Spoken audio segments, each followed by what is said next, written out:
Hey everybody, welcome to another episode of magicreviewed.com Book Week Part 2.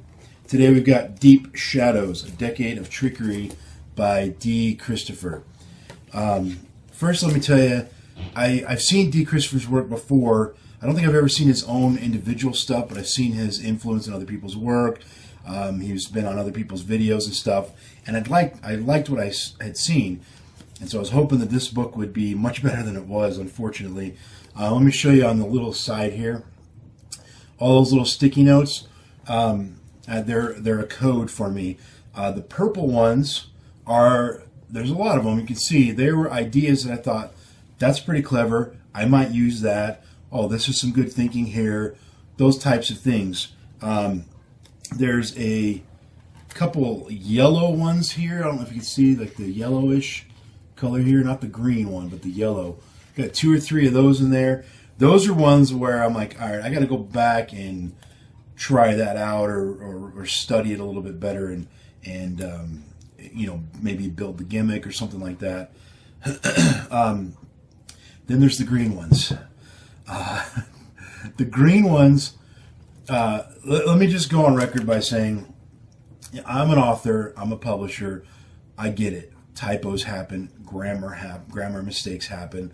Also the fact that he's from the UK, you know, his version of English is different from my version, so words are spelled differently. I get that. I'm not going to be talking about those kinds of things.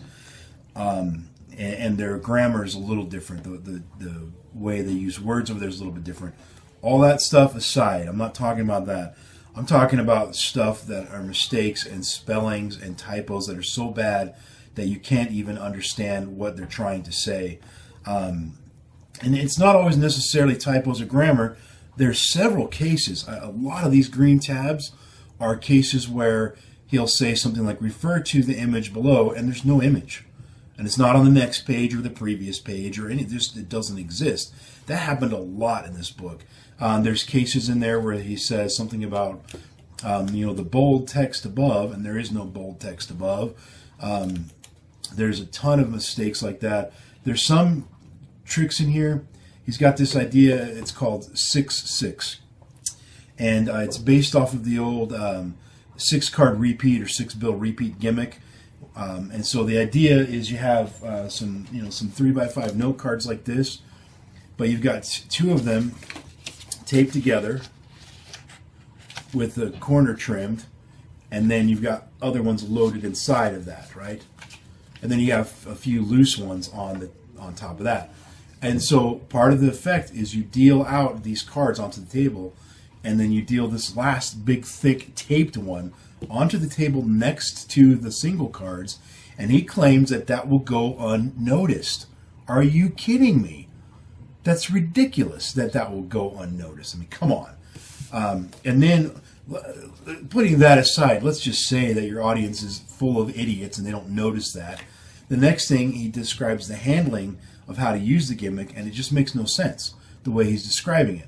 I'm not saying it won't work. I don't know if it'll work. It just doesn't make any sense the way it's written. The book is full of stuff like that. Tons and tons of stuff like that. However, there's a lot of good stuff in here.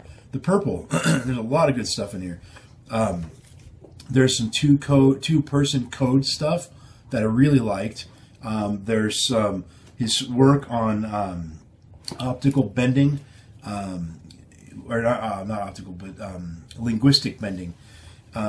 Basically, it's typical, you know, spoon bending, or I think there's some coin bending too. But his script is changed to get maximum impact on the bend, and it's more clever than you probably think. Just saying the right thing at the right time, in the right place, the right way can make, you know, especially if you know about mentalism, you know how much of an impact that can have. You know, Kenton Knepper comes to mind. You know, think about his stuff. So I thought that section was pretty good. The section called Subtleties was pretty good. It had a few clever ideas in it. And I mean, how can you hate a book that starts with a quote from Billy Idol at the beginning, right? So I don't hate the book. It has, you know, there's some it's pretty standard mentalism stuff in here. Nothing that you probably haven't seen before in some variation or other. There's a few gimmicks in here. There's one gimmick he mentioned. Let's see, it's called Legion. Now he uses this gimmick, and I'm not doubting that he uses it. He claims that he uses it. But there was a trick I reviewed. It was by Skullcore, and I cannot think of the name of it off the top of my head. But I gave it a bad review because it was ridiculous. I'll put it in the description. I can't remember what it was. But this Legion gimmick is basically the exact same thing as that Skullcore gimmick. And so I don't know, that Skullcore gimmick is a terrible idea, and there's no way that it would work properly. He's claiming that this works, and so I don't know. I just know using that gimmick from Skullcore, it was terrible. So maybe his gimmick just is a little bit different and it works better. I don't know. But that question aside, there are some good things in here, like the dichotomy deck.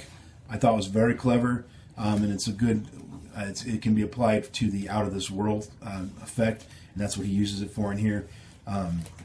Now it is a whole deck dedicated to that one trick, so I don't know if that's necessarily the most brilliant thing in the world. But anyway. So as you can see, all these little purple notes and stickers, those are all things that inspired me. I don't know if they'll inspire you. We all have different tastes.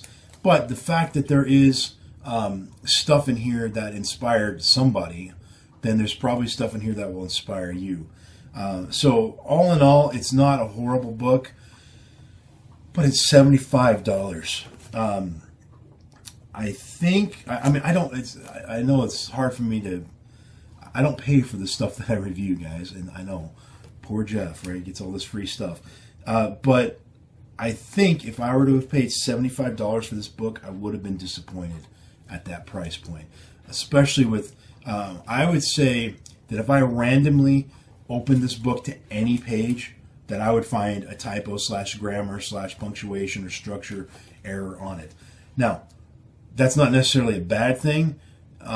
In the sense that it may not detract from your ability to understand the material, but in a lot of cases it does. I'm not going I'm going to look at this. I just flipped to a page. I'm just going to quickly look.